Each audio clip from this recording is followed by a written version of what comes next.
Well, I'm here today to try to urge the judges and politicians and the people of Los Angeles to get attorney Richard I. Fine out of jail. He was put in there unlawfully, and he's in there with no bail and no hearing date, so he's virtually in there with no ability to get out. Without a hearing date and without bail, he could die of old age in there. I mean, we just don't know. Relentless, probing, fearless.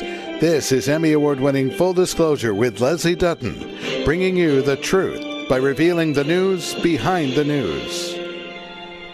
Hello, I'm Leslie Dutton. Today on Full Disclosure, we're bringing you the news behind the news in this part 2 of our interview with disbarred attorney Richard I. Fine and with commentary from civic activist David R. Hernandez. Father's rights activist Fred Sotilli succinctly describes the circumstances that lead to the jailing of Mr. Fine, who's being incarcerated for an indefinite period of time. Why do you believe he's in there? Well, he's in there because of retribution. He has found the judges in Los Angeles here guilty of taking a $46,000 a year bribe over the past many years, and he's exposed that fact, and the judges have admitted this by jamming a bill through the legislature a few weeks ago in a sneaky midnight session thing during the financial crisis, releasing them from responsibility for this crime and granting them immunity from it. He's decided to continue to educate the public on the fact that this is going on, and the only way they could really shut him down was by putting him in jail and throwing away the key, and that's just what they've done. We had the opportunity to talk to Mr. Fine on the phone when he made a 911 call to us from his cell in the Los Angeles County Central Men's Jail. We asked him to give us his explanation for his predicament in the county jail. The county is the one that's given the illegal payments to the judges, so they're the ones that are on the hook for having done the illegal payments to the judges. The judges are the ones that took the illegal payments, and my contempt order is based upon the fact that the Judge Yaffee, who's the one that issued the contempt order, is the one that took the illegal payments. So what they're trying to do, in my opinion, is they're now trying to block me from filing any type of a writ of habeas corpus in the federal court, because as soon as this writ would get to the federal court, this contempt order would be knocked out based upon the fact that a criticized judge cannot sit on a contempt hearing. And the case for that is Mayberry versus Pennsylvania, which is the United States Supreme Court case. Mr. Fine is working hard to get a writ of habeas corpus in federal court, which would get him released and allow him to make his case before the federal court.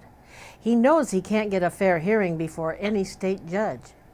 And that's where he intends to carry the fight, in federal court. He explained his strategy. We interviewed him in our studio the day before his arrest. I filed a complaint with the U.S. Department of Justice because they violated the federal law of what is called the implied or intangible right to honest services, and that's 18 United States Code Section 1346, because the case law that holds is that when a judge takes money from an individual or even a government and then does not disclose it, he violates that particular code section. And he violates it by the fact that he is not giving honest services to his employer, which is we the people or the state of California. And he's not giving those honest services because we're paying him a salary to go in and do his job as a judge. And what the judge is doing is the judge is taking money from another source to do the job, and the judge is not disclosing it because none of these judges have disclosed this money on what is called their Form 700 Statement of Economic Interest, which requires them to disclose any income from another source. According to the California Political Reform Act, judges are required to file Form number 700, which is a statement of economic interest, to disclose any income they receive. To date, none of the Superior Court judges in Los Angeles have filed this disclosure. And I had called the Political Reform Commission, Fair Commission on Political Reform, and I asked them about this, and they said, no, nobody's disclosing it. And then I checked on these judges. I checked on Yaffee. He didn't disclose it. And I checked on, if you look on the Form 700 on any of the 3 Supreme Court justices, they didn't disclose it. So none of these judges are disclosing this income. So consequently, they're violating the Political Reform Act. They're violating the federal law of the implied or intangible right to honest services. Civic activist David Hernandez lost a recent case in the Superior Court. He explains how the payment from the county to the judges creates at least a perception of bias, if not outright prejudice, in the courtroom. If I were to make a donation to a jurist based on what I believe was his great performance, whether I asked anything from him or not, if one of my relatives brought a case into that court, he would have to recuse himself. What's the difference between receiving a bonus from the County of Los Angeles and then sitting and making decisions and rulings from the very entity that is giving you the money? So what it does is it really creates the perception that there could be an unbiased or a lack of unbiased ruling on the part of the judge. Yeah. They're violators. They're violating a criminal law.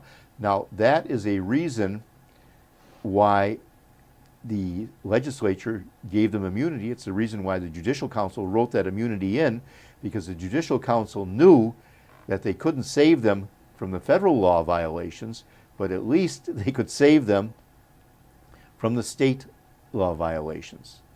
The allegation that our judges are taking bribes is a dangerous accusation. Most people want to believe that there is one branch of government that is supposed to be free and above political influence. It is disheartening to hear that it is biased and tainted by greed. The cost to our system of governance by allowing anything to create that perception of a biased or of a partial jurist is far greater than any one particular case or any one particular issue. The issue that we dealt with was, like I said, specifically a constitutional issue. The ramifications of that were that we just went through an election cycle where you have city council members that are now in office for another 4 years based on the decision that was made that day in Judge Yaffee's court. So the ramifications of that, it's kind of like the domino effect, is that where does that one decision lead? And then you look at where the direction the city is going in. And that's why anything that causes that lack of faith and confidence in our system needs to be addressed, and it needs to be addressed very quickly. For the news behind the news, wherever and whenever you want it, go to fulldisclosure.net and get programs on topics affecting you, weekly updates and alerts on hot topics, video streaming of Full Disclosure episodes. It's award-winning, hard-hitting, corruption-fighting news coverage. And it's only available at fulldisclosure.net. Fulldisclosure.net, the news behind the news.